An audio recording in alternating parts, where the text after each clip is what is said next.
Other big news which broke overnight. She's been at the centre of some of the most memorable storylines in soap history. Yesterday, Helen Worth announced that she was saying goodbye to Corrie after 50 years. It's incredible, 50 years, I can't believe it. From being driven into a canal by her serial killer third husband to being wrongly imprisoned for the murder of her fourth husband, she's made us laugh and she's made us cry. And while lots of residents have come and gone over the years, it's safe to say there will only ever be one Gail Platt. After 50 incredible years on the cobbles, Helen Worth has announced that she will be leaving her role on Coronation Street. 40-odd years I've lived on the street, that same view every day. One of the most popular characters in the show, Gail Platt has been at the centre of some of the most memorable moments in Corrie history. Gail! She first graced our screens in 1974. I think I liked you better when you were in love with David Bowie. Sure, will you? And from that moment, she became a cornerstone of the street. Her life has been anything but ordinary. Over 5 decades, she's had 6 marriages, 3 wayward children. She's 13 years old. She's never had a proper boyfriend. Oh, and not to mention a serial-killing half-brother. Then there's the husbands, most of whom have met a grisly end.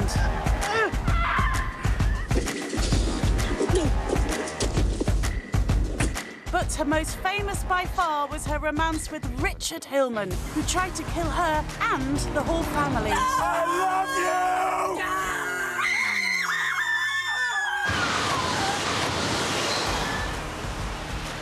And then there's her mother. Hello, love. Mother. Gail and Audrey have one of the most hilarious but heartwarming relationships in Soapland. How can you keep on wearing that ring now you're finished with him? Because it's expensive and it's gorgeous. As we say goodbye to an icon of the cobbles, we celebrate the incredible talent of Helen Worth, who made Gail more than a character, but a friend of the nation. Good times.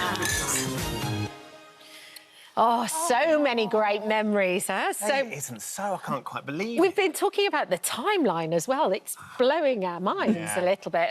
Following the news, we're joined by our Queen of Soap, Sharon Marshall. She's here alongside Todd Boyce, who played Gail's half-brother, Stephen Reed, and he's made it out of the depths of the canal. And I've got to say, he's looking pretty good on it. Richard Hillman himself, Brian Capron. Great to see you all this morning. Good morning. Andy's been in touch. He said it's thanks to Helen Worth and Brian's amazing storyline. That was the start of my road of becoming a Corrie superfan. Oh. Those scenes, even now, Brian, for me, still feel so tangible.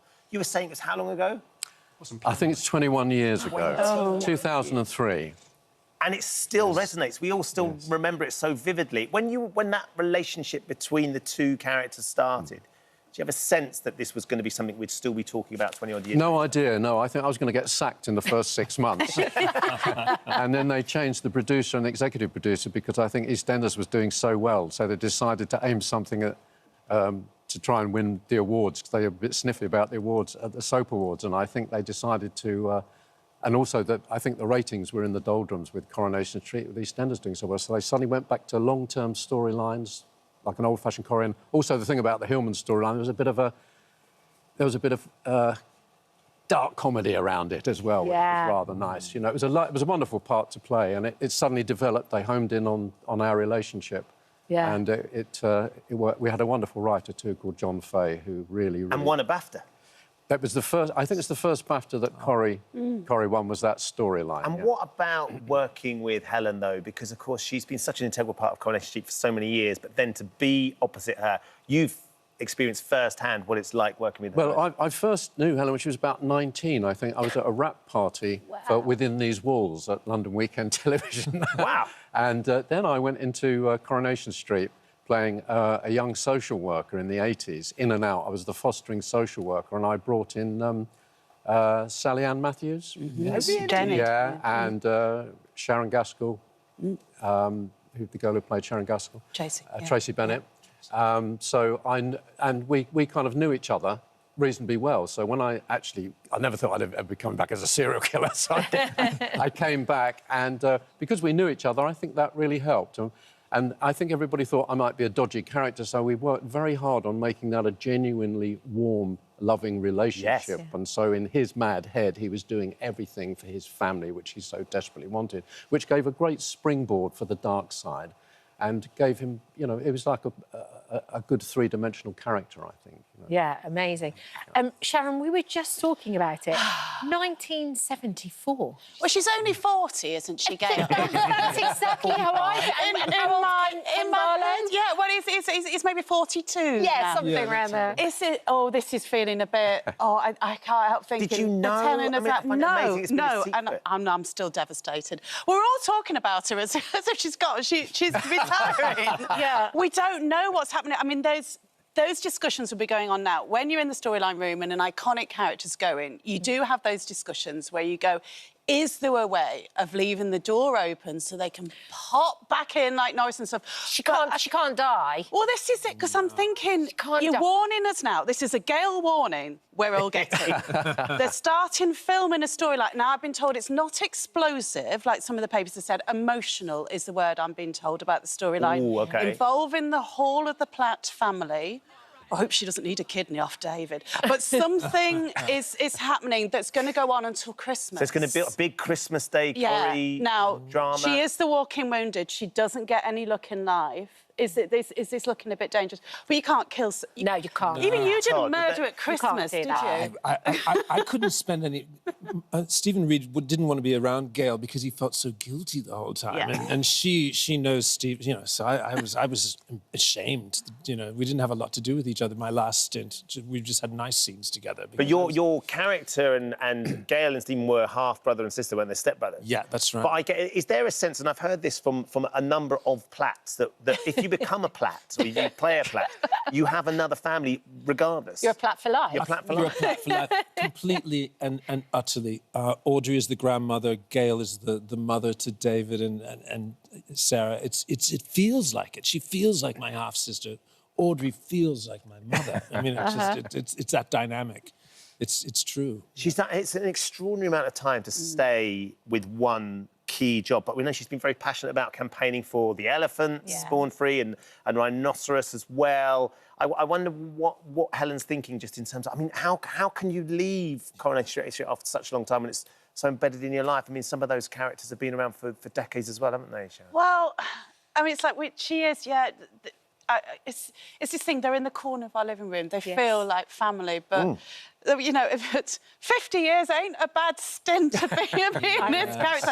And she is iconic. I mean, my favourite scene was just her looking through the curtains, delivering that soliloquy after Aidan's death. And she can make opening a jar of olives look iconic. So I think there's more, there'll be more roles to come. I want to see her being something else other than Gail. Yeah, that'd be amazing. But I do want Gail still. Could she go in the jungle? I mean, you know, oh my God. She likes her elephants. Oh my God. She wouldn't do well there. She won't do that. No, I don't think so. I think it's rather nice that it's a graceful way to go. Yeah. And it's funny, and she used to say to me she almost felt institutionalised because that's your life for so long. So maybe to be free of it. I mean, it's wonderful to have a secure job and have a lovely... Because there's such a big family up there. It's a wonderful job to have. But maybe you just want to do something, have it in your semi-retirement or whatever. Yeah. I feel so much admiration for that. At first I was sad, I was shocked, and then I thought, I just have admiration for leaving gracefully and leave. I'd still be there if they hadn't killed me off. Someone gave you the nod, though. You've known this for a couple of months, haven't you, Todd? How have you kept that Someone whispered in my ear. I've remained friends with someone who's in upstairs. And they said, do you want a bit of gossip? I said, yeah, OK. And I wish I hadn't had the secret. I didn't want to tell anyone because most of my friends watch the show and I didn't want to spoil it for them. So I've had this terrible secret that I've been harbouring. Do you know how she goes? No. Oh. I do, actually. Or is he lying? Let's twist his arm. What do you think, though, because when you did that scene, I understand Helen couldn't actually swim when you crashed the car into the water. Is that right? Yeah, no, she couldn't swim, no. I mean, the thing, I think it was the first time in a soap that we'd shot underwater, which was an incredible thing. We used 5 cars for the whole stunt. And the final bit underwater were 2 cars at different heights underwater in a tank in Fleetwood, where they train pilots who could go down in the sea to survive. So you each have a diver who looks after you, and it's the strangest thing because you tie yourself in with a seatbelt underwater so you don't float up, and you have weights on you and things like that, and you have a breathing apparatus, and your eyes are closed, and you breathe. You breathe in, and then they count down on your fingers, then action. So you open your eyes, and then, you know, act like mad, you know. But we loved it. I mean, it was so exciting. But Helen was a bit scared because she couldn't swim. But I said, actually, it's easy to swim underwater when you've got someone with you and you've got breathing apparatus. They're going to look after you. So I think she was a bit apprehensive, but I think we all found it such an exciting stunt to do all round, you know. So she's been involved in so many iconic scenes over the years. I don't know how they're going to beat that drama when she goes. Can David just be nice to her just one day before she goes? Just call her mum, not Gail. Bit of respect. We keep going. Donna said, "I wish her all the luck with a happy retirement. The Platt household will not be the same without her." We don't know exactly how it's going to end just yet, but it's going to be quite a dramatic Christmas, regardless. Brian, Todd, lovely to see you. Thank you for coming in and sharing some memories. Sharon, weren't you supposed to be somewhere else? A different soap I'm supposed to be in EastEnders, but they said, look, it's fine. It's Gail Platt. It's fine. Go. Even they understood. Amazing. Well, look, lovely to see you all. Thank you very much. Thank you. Right.